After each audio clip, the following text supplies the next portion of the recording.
so much. This was really interesting. Thank you so much for this presentation. I have one question. In the beginning, you said there were 6 ADR entities, 3 public ones and 3 private ones. And then you said there are 3 public ones, the Consumer Protection Authority and then a regulator. But the Consumer Protection Authority, is that also a regulator? No, Consumer Protection Authority is supervision authority, basically. They're doing supervision and they're providing help to consumers.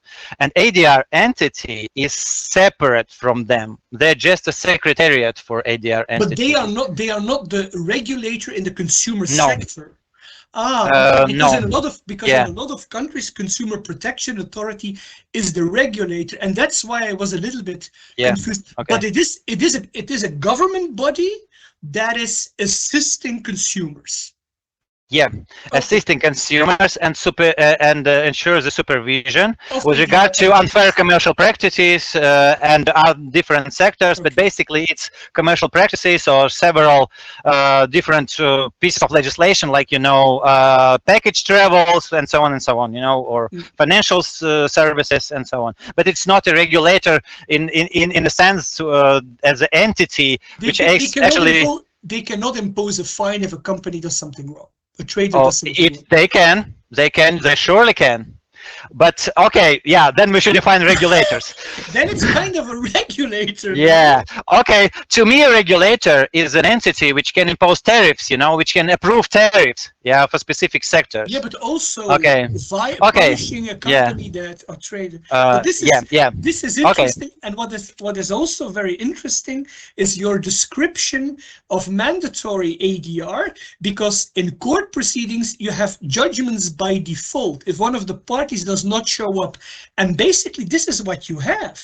So whether the trader participates or not, we don't care. We will do the process. There will be an outcome. Whether the trader participates, yes or no. To be honest, I think there are some good elements of that system. Yeah, that's cool. That I think is not bad. So once again, thank you so much. This was very informative. Yes, thank you, Andrzej. And if I can, I have also 2 questions.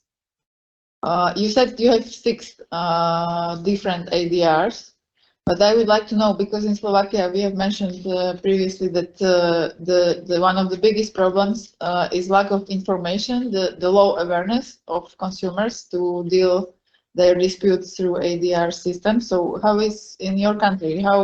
Who is campaigning on this system? Is it government or single ADR entities themselves? And how consumers are able then to select the right one for the dispute? They are all different. One binding, one second one not binding. Okay, so no, there are no actual campaigns right now, but consumers are able to receive this information naturally, so to speak. So, for example, consumers in Latvia used to go to consumer organizations or this specific Consumer Protection Authority that they know of.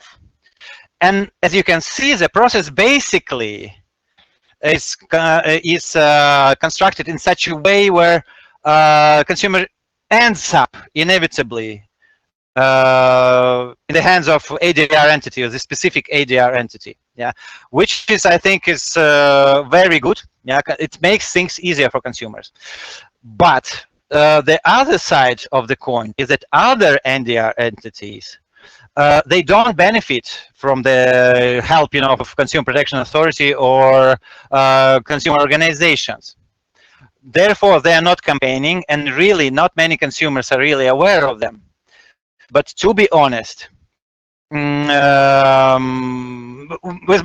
a couple of exceptions, but to be honest, those who which consumers are not aware about, they are not very good entities. Unfortunately. So maybe it's not that bad that they don't go there. Okay. There is one private as well, but they are in legislation. They basically in legislation on insurance of on liability of car owners, basically. They are designated in this legislation specifically, so there are no problems. Yeah, the consumer end up in this ADR entity again naturally as well. If they want to submit any complaint, that this would be in the contract with them. Relevant insurers would forward them to the ADR entities and to this ADR entity and so on and so on. So yeah. And the last question, you mentioned the name and shame system, or is it a list published online, or how does it work? Yeah, so the list is indeed published online by the Consumer Protection Authority, but it's only for this specific ADR entity, not for others. And we, as a consumer organization, we actually, spreading this information about traders which are on this list to different media, and we are trying to find the best ones for the job. So for example, if it's some kind of local trader, then we would send this information to the local newspaper or local portals, and so on, in order to inform consumers about these specific traders, where they're located. Okay.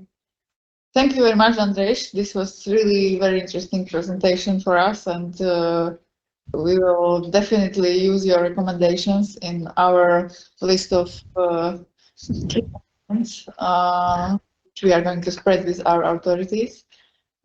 Thank you very much. Thank you. See you somewhere very soon. Have a nice conference. Yeah, thank you very much. Thank you. And now we can proceed. This is our last but not least very valuable guest from Poland. We